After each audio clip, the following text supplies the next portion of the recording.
Today, we're going to talk about a scenario that doesn't get discussed enough in off-grid content, but it's one of the most serious realities.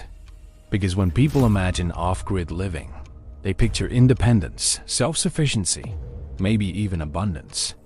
But food is the one resource that exposes your system. And if you miscalculate it, even slightly, the consequences show up fast. So let's walk through it honestly, step by step, in real-world terms. At first, it doesn't feel like a crisis. Running low on food starts quietly. Maybe your supplies are getting smaller than expected. Maybe meals become simpler. You start stretching what you have. Smaller portions, fewer ingredients, skipping snacks. It feels manageable at this stage, like something you can adjust to. But this is where the first mistake happens, underestimating speed. In a normal lifestyle, running low on food means going to a shop. Off-grid, that option might be hours away. Weather, transport, fuel, and distance all become factors. So what starts as running low can quickly turn into running out.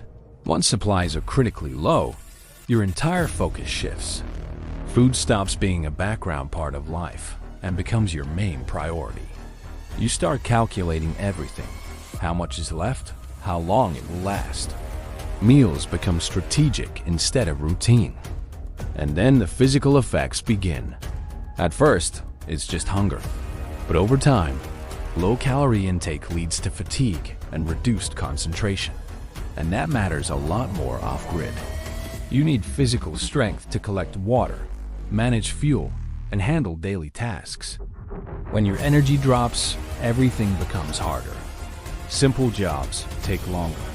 Mistakes become more likely. And that creates a dangerous cycle. Less food leads to less energy, which makes it harder to solve the problem of getting more food. Then comes the mental side. Hunger affects decision-making. You become more reactive, less patient, and more focused on immediate needs. This is one of the most underestimated risks. Not just physical hunger, but how it affects your judgment. Now, let's talk about what people usually try when food runs out. The first instinct is rationing, stretching whatever is left. The next instinct is sourcing food locally. That might mean foraging, fishing, or hunting. But reality check. It's hard to rely on suddenly. Foraging requires knowledge, knowing what's safe and available. Hunting and fishing require tools and time you may not have. Then comes the fallback option, leaving your setup to resupply. Depending on your situation, that can be simple or very difficult. If you're remote or dealing with bad weather, even getting supplies can become a serious challenge. This is where reality sets in. Running out of food off-grid is not just an inconvenience.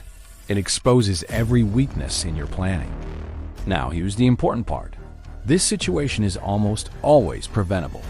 People run out because they underestimate consumption. First, you need bulk storage, more than you think.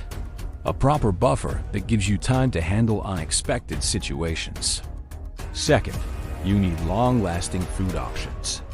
Dry goods, preserved foods, and items that don't rely on refrigeration. Third, you need a resupply plan. Know how and when you can restock, including transport and backup options. Fourth, you need realistic expectations. Growing or hunting your own food takes time and consistency. It is not an instant fallback. Finally, you need redundancy. Multiple food sources, not just one system. If one fails, you still have alternatives. Running out of food off-grid doesn't happen suddenly.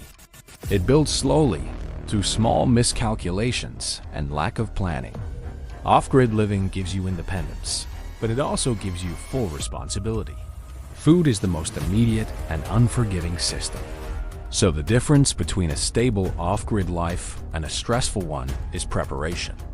When your food system is solid, everything else becomes easier.